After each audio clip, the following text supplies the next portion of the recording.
ಸಮಸ್ತ ಸಾರ್ವಜನಿಕ ಬಂಧುಗಳೇ, ಅಭಿಮಾನಿಗಳೇ ಹಾಗೂ ಒಕ್ಕಲಿಗ ಕುಲಬಾಂಧವರೇ, ನಿಮಗೊಂದು ಭಕ್ತಿಪೂರ್ವಕ ಸುಸ್ವಾಗತ.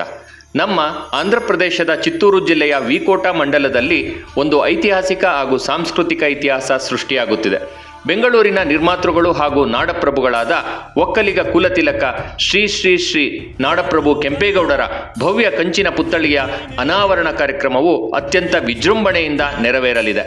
ಕೇಳುಗರು ದಿನಾಂಕ ಮತ್ತು ಸಮಯವನ್ನು ದಯವಿಟ್ಟು ಗಮನಿಸಿ. ದಿನಾಂಕ 17 ಜುಲೈ 2026 ಶುಕ್ರವಾರ ಬೆಳಗ್ಗೆ 9:30. ಸ್ಥಳ ಫಾರೆಸ್ಟ್ ಚೆಕ್ಪೋಸ್ಟ್ ಸರ್ಕಲ್, ವಿಕೋಟ, ಚಿತ್ತೂರು ಜಿಲ್ಲೆ, ಆಂಧ್ರ ಪ್ರದೇಶ. ಪರಮಪೂಜ್ಯ ಜಗದ್ಗುರು ಶ್ರೀ ಶ್ರೀ ಶ್ರೀ ನಿರ್ಮಲಾನಂದನಾಥ ಮಹಾಸ್ವಾಮೀಜಿಯವರ ಹಾಗೂ ವಿದ್ಯಾಗುರುಗಳಾದ ನಮ್ಮ ಶ್ರೀ ಶ್ರೀ ಶ್ರೀ ಮಂಗಳಾನಾಥ ಸ್ವಾಮೀಜಿರವರ ದಿವ್ಯ ಹಸ್ತದಿಂದ ಈ ಭವ್ಯ ಕಂಚಿನ ಪುತ್ಥಳಿಯು ಅನಾವರಣಗೊಳ್ಳಲಿದೆ. ಈ ಮಹಾಸಂಭ್ರಮಕ್ಕೆ ಮೆರುಗು ನೀಡಲು ಹಾಲು ಕಳಶಗಳು, ಮಂಗಳವಾದ್ಯಗಳು ಹಾಗೂ ಕೇರಳ ವಾದ್ಯಗಳೊಂದಿಗೆ ಸಾಂಪ್ರದಾಯಿಕ ಕೋಲಾಟಗಳ ಭವ್ಯ ಮೆರವಣಿಗೆ ಇರಲಿದೆ. ಆದ್ದರಿಂದ ಶುಕ್ರವಾರ ಬೆಳಗ್ಗೆ 9:30 ಸರಿಯಾಗಿ ವಿಕೋಟಾದ ಫಾರೆಸ್ಟ್ ಚೆಕ್ಪೋಸ್ಟ್ ಸರ್ಕಲ್ ಬಳಿ ಹೆಚ್ಚಿನ ಸಂಖ್ಯೆಯಲ್ಲಿ ಆಗಮಿಸಿ ಈ ಐತಿಹಾಸಿಕ ಕಾರ್ಯಕ್ರಮವನ್ನು ಯಶಸ್ವಿಗೊಳಿಸಬೇಕಾಗಿ ವಿನಂತಿ. ಸ್ವಾಗತ ಕೋರುವವರು ಸಮಸ್ತ ಒಕ್ಕಲಿಗ ಕುಲ ಬಾಂಧವರು. ಬನ್ನಿ, ಎಲ್ಲರೂ ಬನ್ನಿ.